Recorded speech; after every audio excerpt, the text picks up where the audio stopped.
Olá, bom dia, paz do Senhor Jesus, Deus te abençoe. A palavra de Deus nos diz em Provérbios, capítulo 18, verso 24, que o homem que tem muitos amigos sai perdendo, ou o homem que tem muitos amigos entra em ruínas, mas há amigo mais chegado que um irmão. Porque a Bíblia diz que quem tem muitos amigos sai perdendo? Porque tem muitos amigos que são amigos, entre aspas, mas há amigos que são raros, que são leais, e estes são como um irmão. Cante para o Senhor. Como faz falta a mão de um amigo, como faz falta na caminhada para Deus. Quando se perde é que se percebe o que se perdeu e a falta que faz. E a palavra diz ainda em Provérbios, capítulo 17, verso 17: o amigo ama em todos os momentos, ele é um irmão na hora da adversidade, por isso ele faz falta. Como faz falta a mão de um amigo, como faz falta na caminhada para Deus. Quando se perde é que se percebe o que se perdeu e a falta que faz. Um amigo fiel, proteção poderosa, quem o achou descobriu um tesouro. Nada se compara a esta amizade, nem ouro e nem prata lhe são semelhantes. Como faz falta a mão de um amigo, como faz falta na caminhada para Deus. Quando se perde é que se percebe o que se perdeu e a falta que faz. Um amigo fiel, remédio de vida, quem teme o Senhor, esse amigo achará, terá sempre também essa mesma amizade na pessoa do amigo. Jesus estará. Como faz falta a mão de um amigo, como faz falta na caminhada para Deus. Quando se perde é que se percebe o que se perdeu, e a falta que faz.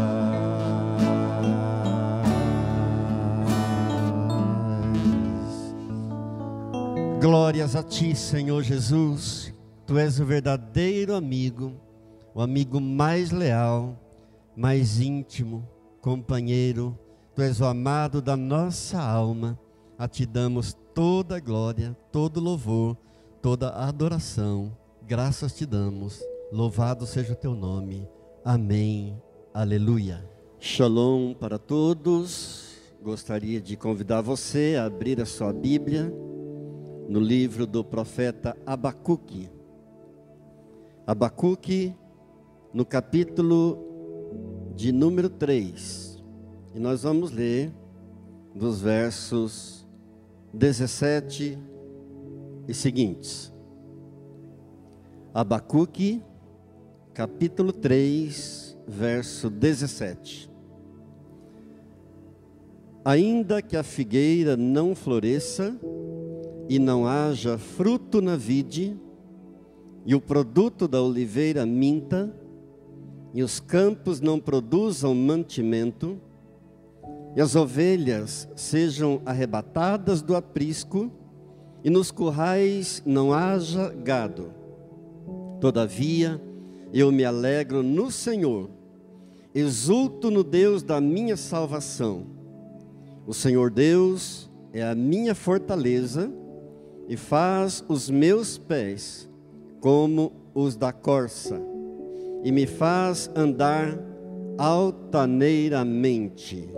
Glórias a Deus. Te convido a um momento de oração em nome do Senhor Jesus. Graças, Pai, nós te damos nesta hora, por mais uma semana, por mais um dia. Graças pelo ar que respiramos, graças pela saúde, pela paz, pelos amigos, pelos irmãos. Graças por tua igreja reunida em toda a face da terra, orando, clamando ao Senhor. Seja exaltado, ó Deus, neste momento. Eu te louvo, peço, Senhor, que me dê agora capacitação, unção para falar do teu grande nome, do teu grande poder. Venha ungir cada um dos meus ouvintes também, ó Deus, para que possam entender a tua santa palavra, ó Deus, e colocá-la em prática em suas vidas. Ó Deus, seja exaltado acima dos céus, e em toda a terra esplenda a tua glória, porque toda a terra está cheia da tua glória. Louvado seja o teu nome, bendito, exaltado e glorificado seja em nome de Jesus. Amém. Glória a Deus. Eu quero iniciar louvando a Deus e quero orar por todos os dizimistas fiéis, todos os ofertantes fiéis, a você que tem contribuído a essa obra. Nós estamos já há mais de um ano da pandemia. O templo fecha, o templo abre, mas louvado seja Deus, o Senhor tem suprido. Então louva a Deus por tua vida e peço que você continue contribuindo. Certamente Deus irá te recompensar abundantemente. Glória a Deus. Amados, Satanás não é uma ficção. Satanás não é um conto de fada. Satanás é um ser espiritual bem real. Satanás é uma perversa realidade. Embora muitos não acreditem na existência dele, mas Satanás é uma maligna realidade. Embora muitos não creem, e tudo que Satanás quer é que as pessoas não creiam nele, porque assim ele fica livre para poder agir na vida das pessoas. O Senhor Jesus nos diz em Lucas capítulo 10, verso 18: eu via Satanás caindo do céu como um relâmpago. Quando ele foi expulso do céu e foi lançado à terra, então o Senhor Jesus está dizendo: eu via Satanás caindo do céu como um relâmpago. São palavras do próprio Senhor Jesus, que o chama de ladrão, de assassino e de destruidor, em João capítulo 10, versículo 10. Quem não crê na existência de Satanás, certamente não crê no Senhor Jesus. Quem não crê na existência de Satanás, certamente não crê também na Bíblia. Lá no Evangelho de Marcos, no capítulo 9, nós temos o relato de um menino possesso por um espírito demoníaco.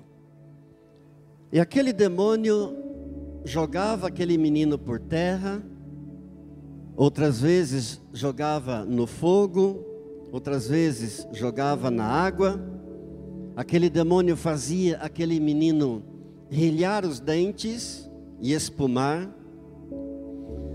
E o pai do menino o apresentou aos discípulos de Jesus para que eles libertassem o menino, mas eles não conseguiram. E naquele mesmo dia, quando Jesus e os discípulos chegaram em casa, os discípulos perguntaram em particular ao Senhor Jesus por que é que eles não haviam conseguido expulsar aquele demônio daquele menino. E o Senhor Jesus então disse para eles: por causa da pequenez da vossa fé, e porque esse tipo de demônio não sai, a não ser com jejum e oração.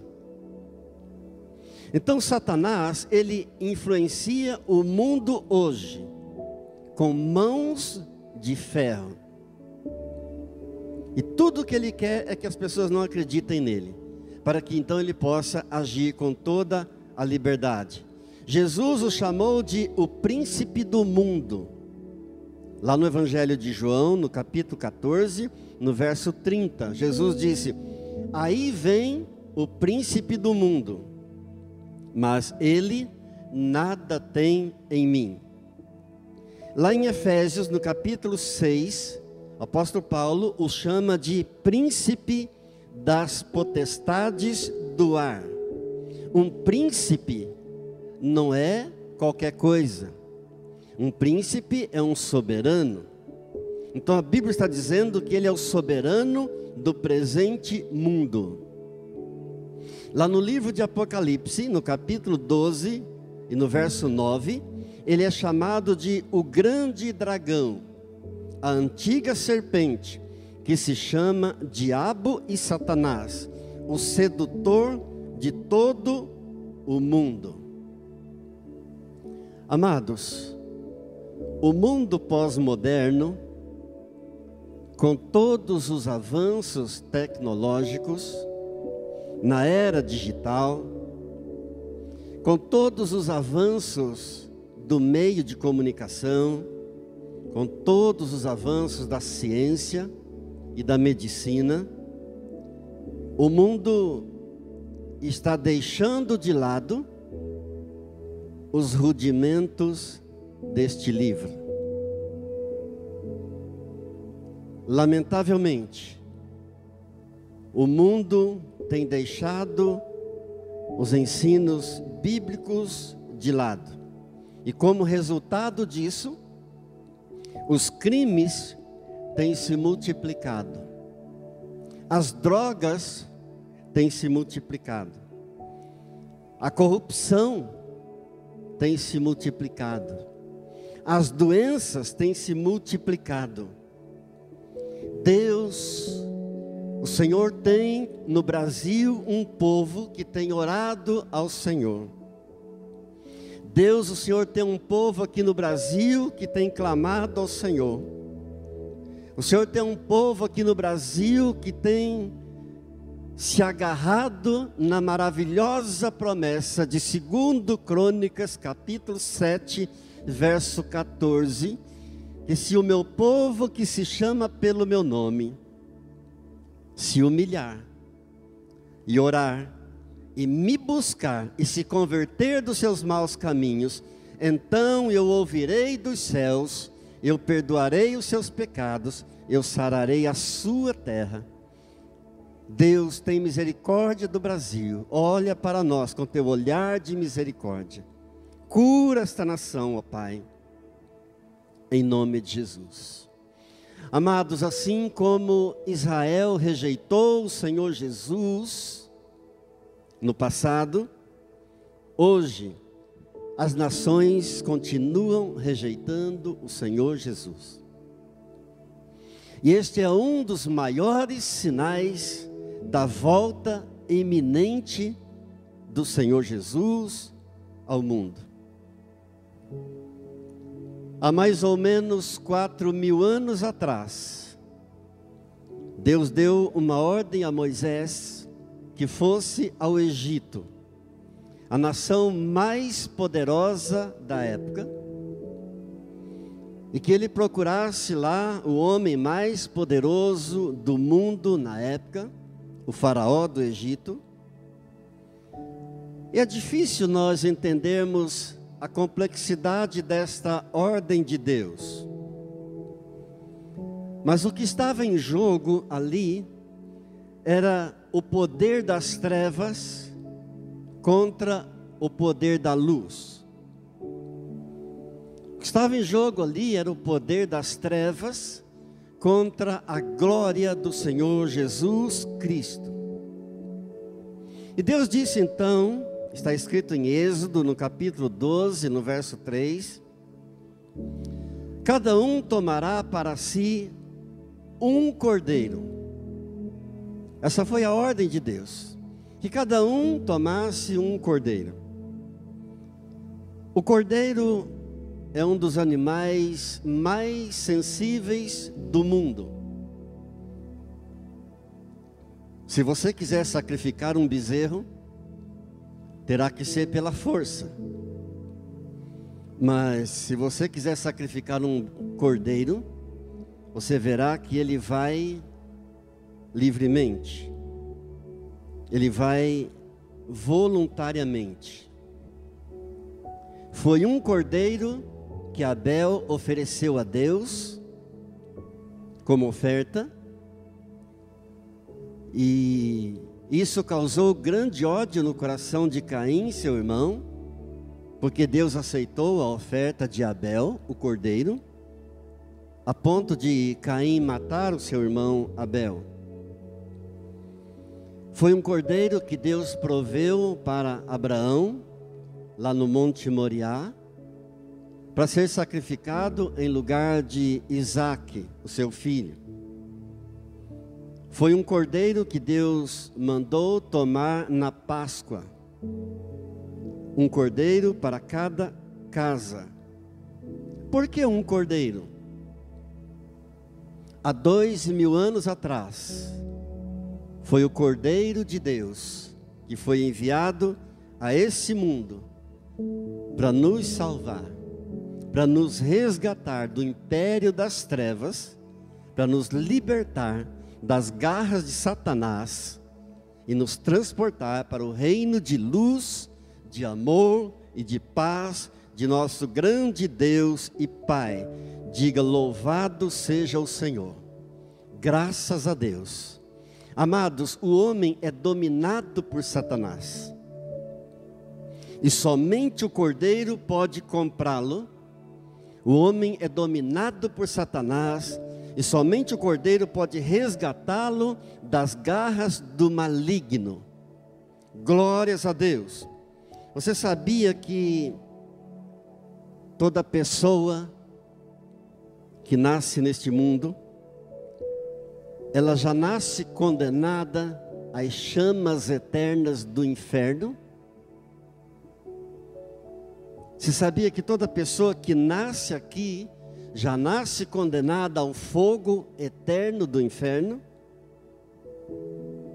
É a Bíblia que diz em Eclesiastes, capítulo 7, versículo 20: não há homem justo sobre a terra que faça o bem, e que não peque.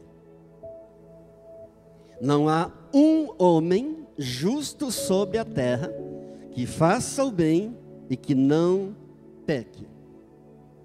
Quando o Senhor Jesus disse lá em João, capítulo 14, verso 30, eis que aí vem o príncipe do mundo, mas ele nada tem em mim. O Senhor Jesus estava reafirmando a sua impecabilidade, a sua infalibilidade. E o Senhor Jesus é o único membro da raça humana de quem se pode dizer isso.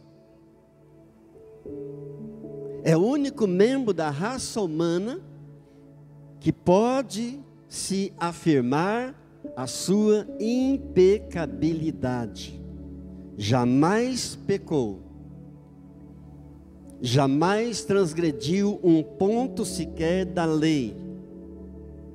E toda pessoa que nasce neste mundo, já nasce para viver perdido. Toda pessoa que nasce nesse mundo, já nasce para viver como escravo, guiado por Satanás, dirigido por Satanás, pelos poderes das trevas, e finalmente ir para as trevas eternas. Não há um justo sequer sobre a terra que faça o bem e que nunca peque. Todos já nascem condenados. Não importa se nasce numa família rica, isso não vai mudar, não vai afetar o destino eterno da pessoa. Não importa se a pessoa tenha um nível cultural muito elevado, isso não vai afetar o destino eterno da pessoa. Não importa a placa da igreja a qual ela frequenta, isso não vai mudar, não vai afetar o seu destino eterno. Não importa a religião a qual ela pratica, isso não vai afetar o seu destino eterno. Não importa quão boas obras ela possa praticar neste mundo, isso não vai afetar o seu destino eterno, porque o Cordeiro continua dizendo: eu sou o caminho, eu sou a verdade, eu sou a vida, e ninguém vem ao Pai a não ser por mim. Glórias a Deus. Jesus é o Cordeiro de Deus. Ninguém vem ao Pai a não ser pelo Cordeiro de Deus, a não ser por mim. Louvado seja Deus. Louvado seja Deus. No meio da noite tenebrosa, no meio da escravidão infernal, indescritível, no meio do gemido infernal dos perdidos, no meio do gemido de milhões e milhões de almas no inferno, ouve-se uma voz vinda lá do Rio Jordão: eis o Cordeiro de Deus que tira o pecado do mundo. Glória a Deus. Ouve-se uma voz mansa e suave vinda do Rio Jordão. Evangelho de João, capítulo 1, verso 29. Eis o Cordeiro de Deus que tira o pecado do mundo. Amados, o mundo está em trevas, mas não poucas trevas. O mundo está mergulhado em densas trevas. Eu jamais poderia deixar de citar João 1:29, a voz mansa e suave vinda do Rio Jordão. Eis o Cordeiro de Deus que tira o pecado do mundo. Essa voz suave e mansa que toca no profundo do nosso coração. Essa voz suave e mansa vinda do Jordão, que põe um hino na nossa alma e que nos eleva acima de todas as lutas, de todas as tribulações, de todas as dificuldades, de todas as doenças, de todas as corrupções, acima de todo e qualquer partido político, acima de qualquer tipo de problema que você possa enfrentar. E eu te digo nesse momento, não olhe para as suas lutas, não olhe para as tribulações, não olhe para as doenças, não olhe para as dificuldades, olhe para o Cordeiro. Olhe para o Cordeiro, porque Ele é o Cordeiro de Deus que tira o pecado do mundo. Se você é do partido da esquerda, eu te digo, não confie no teu partido, porque maldito é o homem que confia no homem. Se você é do partido da direita, eu te digo, não confie no teu partido, porque maldito é o homem que confia no homem. Olhe para o Cordeiro, olhe para o Cordeiro, olhe para o Cordeiro, porque é Ele quem tira o pecado do mundo. Glórias a Deus, aleluia. E você poderá dizer como Abacuque, no capítulo 3, no verso 17: ainda que a figueira não floresça e não haja fruto na vide, oh aleluia, ainda que o produto da oliveira minta e os campos não produzam mantimento e as ovelhas sejam arrebatadas do aprisco e nos currais não haja gado, todavia eu me alegro, eu exulto no Senhor, no Deus da minha salvação. Aleluia, o Senhor Deus é a minha fortaleza e faz os meus pés como os da corça e me faz andar altaneiramente. A Ele glórias, a Ele honras, louvores, adoração, a santidade, a soberania, a grandeza, a majestade, porque dele são todas as coisas, tudo é dele e tudo volta para Ele. Glórias nós te damos, ó Pai, em nome do Senhor Jesus. Diga glórias a Deus, louvado seja Deus. Amados, olhe para o Cordeiro, olhe para o Cordeiro, olhe para os sinais, todos os sinais da volta do Cordeiro estão acontecendo na nossa cara, estamos vendo com os nossos próprios olhos. Nós não estamos ouvindo falar, nós estamos vendo. Olhe para os sinais. Eu não sei o dia, eu não sei a hora, ninguém sabe, mas Ele está para voltar. Aleluia, glórias a Deus. Olhe para o Cordeiro, olhe para o Cordeiro. Por causa dessa voz suave e mansa, vinda lá do Rio Jordão, eis o Cordeiro de Deus que tira o pecado do mundo. Por causa dessa voz que ressoa noite adentro, cheia de glória, e nem a metade da glória ainda não foi revelada ao mortal, diz um hino. Metade da glória celeste jamais se contou ao mortal. Jamais se contou ao mortal, nem a metade da glória celeste. Louvado seja Deus. Por isso que o apóstolo Paulo nos diz na sua primeira carta, no capítulo 2, no verso 9: nem olhos viram, e nem ouvidos ouviram, e nem jamais penetrou em coração humano aquilo que Deus tem reservado para os que o amam. Graças a Deus. Então, por causa dessa doce voz, suave voz, vinda do Rio Jordão, eis o Cordeiro de Deus que tira o pecado do mundo. Nós não precisamos ir ao inferno, glória a Deus. Não precisamos viver como escravos, louvado seja Deus. Não precisamos ser escravos de Satanás. Eis o Cordeiro de Deus que tira o pecado do mundo. Não precisamos viver eternamente na fornalha de fogo ardente do inferno. Eis o Cordeiro de Deus que tira o pecado do mundo. O Senhor Jesus nos diz em João capítulo 7, verso 37, se alguém tem sede, venha a mim e beba.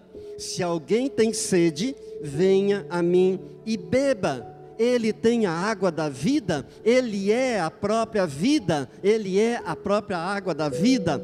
A nossa dívida era muito alta. A nossa dívida era muito alta. A nossa dívida era maior do que o mundo inteiro. Por isso a palavra nos diz em Marcos capítulo 8, verso 36, que aproveita o homem ganhar o mundo inteiro e perder a sua alma. A nossa dívida era maior que o mundo inteiro. E somente uma coisa maior poderia pagar a nossa dívida. E o que foi essa coisa maior? O sangue do Cordeiro. O sangue do Cordeiro. Somente uma coisa maior, maior que o mundo inteiro, poderia pagar a nossa dívida. E isso foi o sangue do Cordeiro. Glória a Deus. Em Apocalipse, no capítulo 12, no verso 11, diz: eis, pois, eles o venceram por causa do sangue do Cordeiro. Aleluia! Eles, pois, o venceram por causa do sangue do Cordeiro. Amados, o Cristo crucificado é a resposta para o mundo.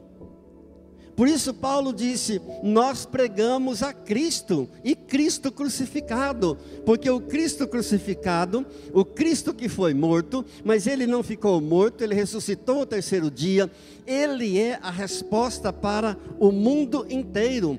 O Cristo crucificado é a resposta para os dilemas do mundo. O Cristo crucificado é a resposta para o viciado. O Cristo crucificado é a resposta para a prostituta, para o idólatra que está preso na sua religiosidade. O Cristo crucificado e ressurreto ao terceiro dia é a resposta para todos os problemas. Amados, eu não estou julgando o viciado, eu não estou julgando a prostituta, não estou julgando o idólatra. A palavra de Deus diz em João 3,17 que Deus enviou seu Filho ao mundo, não para que julgasse o mundo, mas para que o mundo fosse salvo por ele. Não julgamos a prostituta, não julgamos o viciado, não julgamos o idólatra, não julgamos o assassino, o traficante, porque Jesus não veio para julgar. Está escrito, Deus enviou o seu Filho ao mundo, não para que julgasse o mundo, mas para que o mundo fosse salvo por ele. O Cordeiro de Deus derrotou Satanás. Em Lucas, no Evangelho de Lucas, no capítulo 5, no verso 31 e 32, Jesus diz que os sãos não precisam de médico, mas sim os doentes.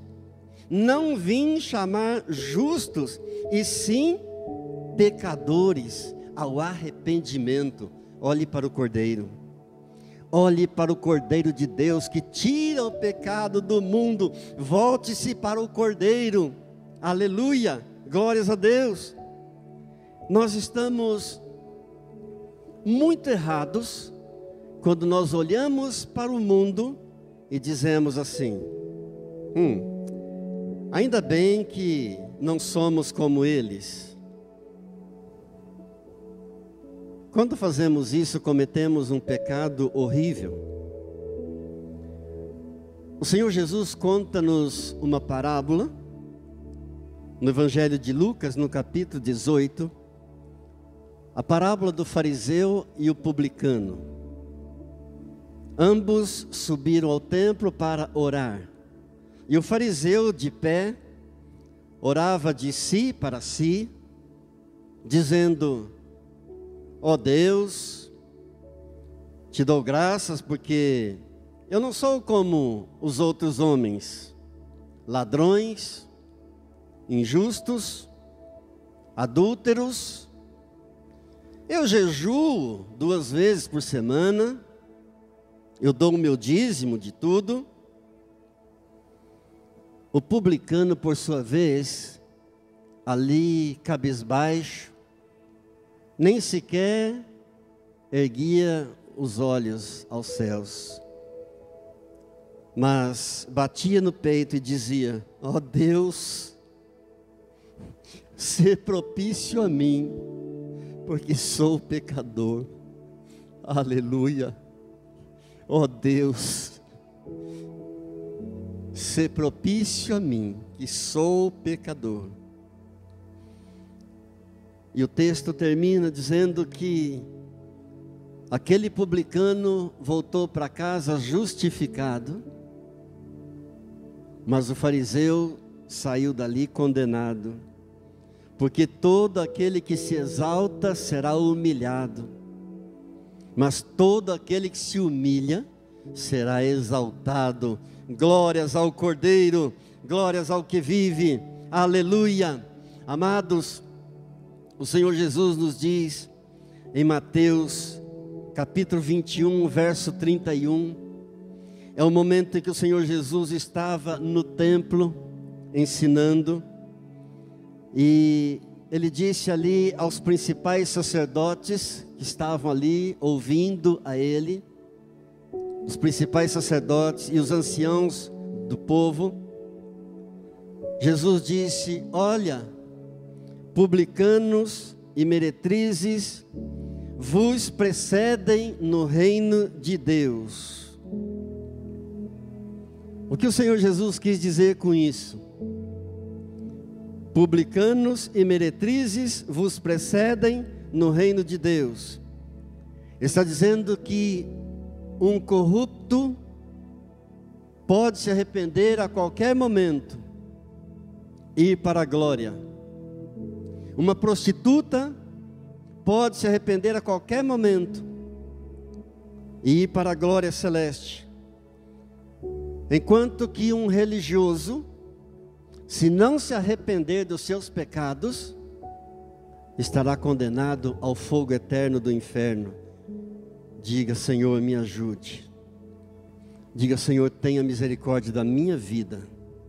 Amados, quando Moisés chegou lá no Egito para libertar o povo de Deus, a Bíblia nos diz em Êxodo capítulo 5 e no verso 2, que Moisés chegou então ao faraó e disse: foi o Senhor que me enviou aqui para libertar o povo dele. E Faraó então, respondendo a Moisés, disse: mas quem é o Senhor para que eu ouça a sua voz? Quem é esse Senhor para que eu dê ouvidos a ele e deixe o povo ir embora? Amados, com tristeza no coração, eu digo aos irmãos que muitos hoje, pelo mundo afora, estão perguntando quem é o Senhor. Muitos estão perguntando quem é esse Jesus. É uma estatuazinha no chaveiro? É uma estátua na parede? Quem é esse Senhor? É um quadro pendurado na parede? É aquela estátua gigante lá no Morro do Corcovado, de 38 metros de altura? E agora estão construindo uma maior ainda, mais alta, na pequena cidade de Encantado, no Rio Grande do Sul. Se a do Rio de Janeiro tem 38 metros de altura, Essa do Rio Grande do Sul terá 44 metros de altura e será concluída no final do ano. Quem é Jesus? Quem é esse Senhor? Muitos pelo mundo afora continuam perguntando. E nós não estamos aqui porque nós somos santos. Amém? Nós não estamos aqui porque nós merecemos, mas nós fomos santificados pelo sangue do Cordeiro. Aleluia! Nós fomos justificados pelo sangue do Cordeiro, que nos comprou, pagou o preço do nosso pecado. Glórias a Deus. Mesmo assim, mesmo sendo nós santificados pelo sangue do Cordeiro, mesmo sendo nós justificados pelo sangue do Cordeiro, precisamos saber que enquanto vivermos aqui, vivemos em meio a uma guerra espiritual. E é uma guerra sem tréguas. É uma guerra que não tem descanso. E a pergunta é: como é que nós venceremos esta guerra sem tréguas? Como é que nós venceremos esse inimigo descrito por Jesus em João 10:10, como aquele que não vem senão para matar, roubar e destruir?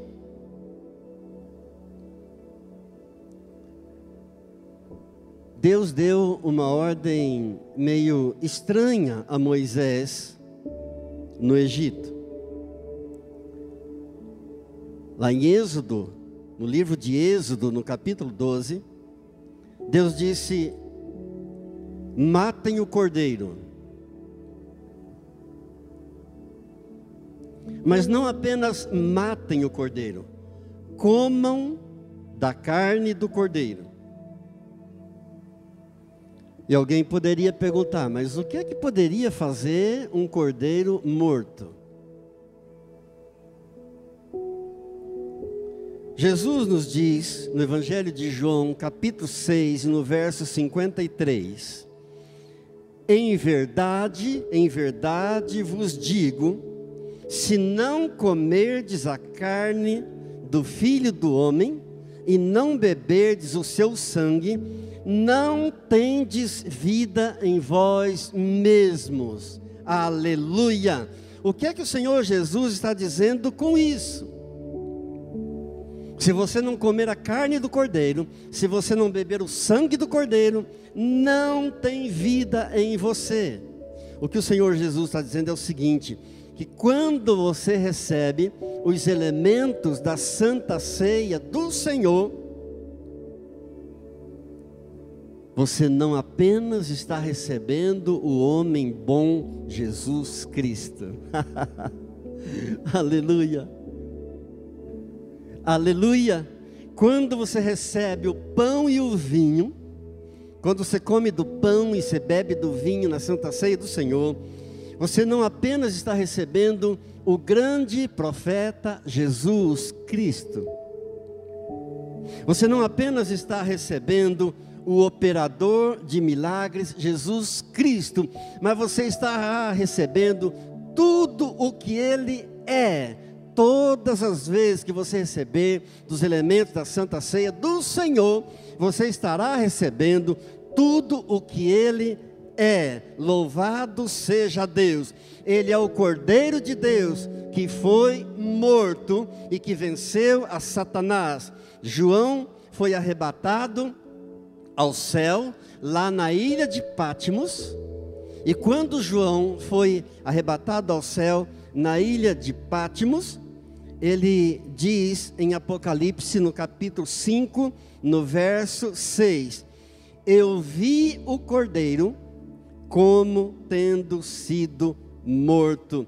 Glória a Deus. Eu vi o cordeiro como tendo sido morto. Aquele cordeiro tinha que morrer. Ele nunca pecou, mas ele tinha que ser crucificado.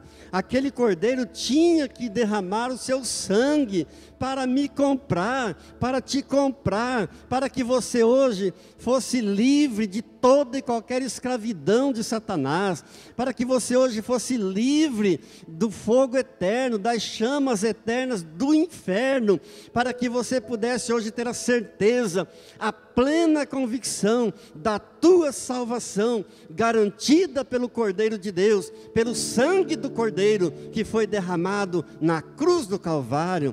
A Ele glórias, honras e louvores eternos, em nome do Senhor Jesus, o meu amado Mestre, o meu amado Cordeiro, o teu Cordeiro. Olhe para o Cordeiro, olhe para o Cordeiro, olhe para o Cordeiro, aleluia. O apóstolo Paulo diz em Gálatas, no capítulo 3 e no verso 13, Cristo nos resgatou da maldição da lei, fazendo-se Ele próprio maldição em nosso lugar, aleluia.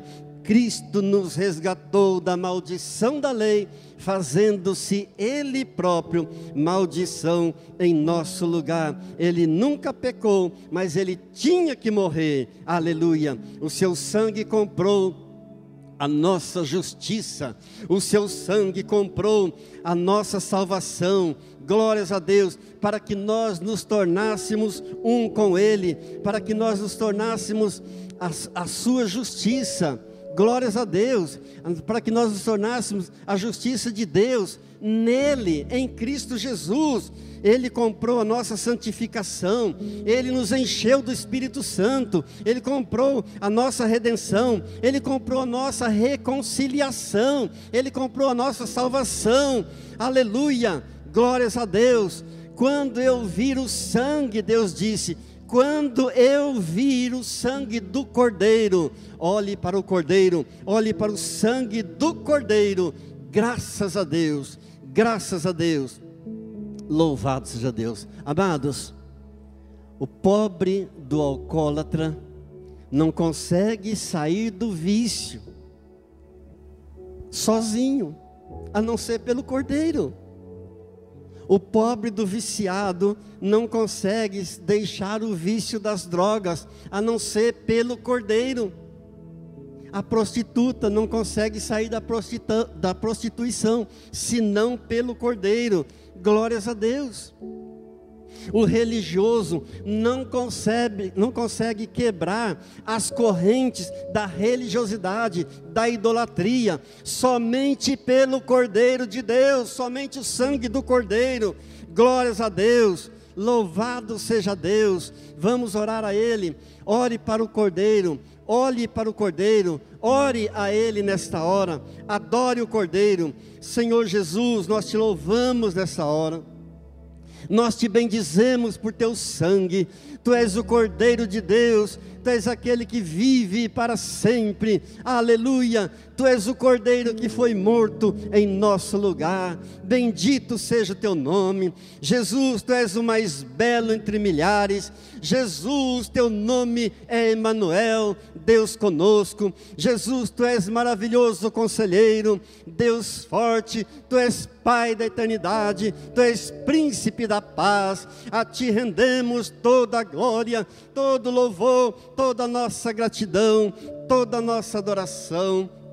Senhor, nos faltam palavras para Te louvar, para Te bendizer, para Te glorificar. Eu oro, ó Deus, nessa hora, por cada irmão, por cada irmã que está orando comigo. Eu peço a Tua bênção sobre esse lar, sobre esse pai, sobre essa mãe, sobre os filhos. Ó Deus, inunda cada coração com a Tua paz. Ó Deus, cura aquele que está enfermo, aos que estão gemendo, ó Deus, aos que estão sofrendo nos leitos de dores. Entra, Senhor, nos hospitais desta nação. Entra, Senhor, nas repartições públicas desta nação. Faz uma obra nova, Deus, no Brasil. Cura, Deus, esta nação. Deus, nós nos humilhamos, nós oramos nesse momento, nós buscamos a Tua face nesse momento, nós nos arrependemos dos nossos maus caminhos nesse momento, nós Te pedimos, ó Deus, perdoa os nossos pecados, perdoa os pecados do Brasil, Deus, sara a nossa terra, Deus, nós Te pedimos, Senhor Jesus, não estamos exigindo do Senhor, estamos batendo a Tua porta e suplicando o Teu favor imerecido, a Tua graça imerecida, o Teu amor, o Teu perdão e a Tua misericórdia. Por isso, Senhor, nós já Te agradecemos, porque o Senhor sempre nos ouve, e assim renderemos a Ti sempre a honra, a glória, o poder e o louvor para sempre. Amém, amém, aleluia, amém. Digam graças a Deus. Amém. Que Deus te abençoe, que Deus te guarde, que Deus te proteja, que você não esqueça de olhar para o Cordeiro, não fique apenas olhando para as suas lutas, para as dificuldades, para as corrupções, para os problemas desse mundo. Olhe para o Cordeiro, olhe para o sangue do Cordeiro. A vitória é tua, em nome de Jesus. Que a graça do Senhor Jesus, o amor do Pai e a comunhão do Espírito Santo de Deus seja sobre a tua vida, sobre a tua casa, sobre a tua família, agora e para todos sempre. Digam amém, graças a Deus, louvado seja Deus.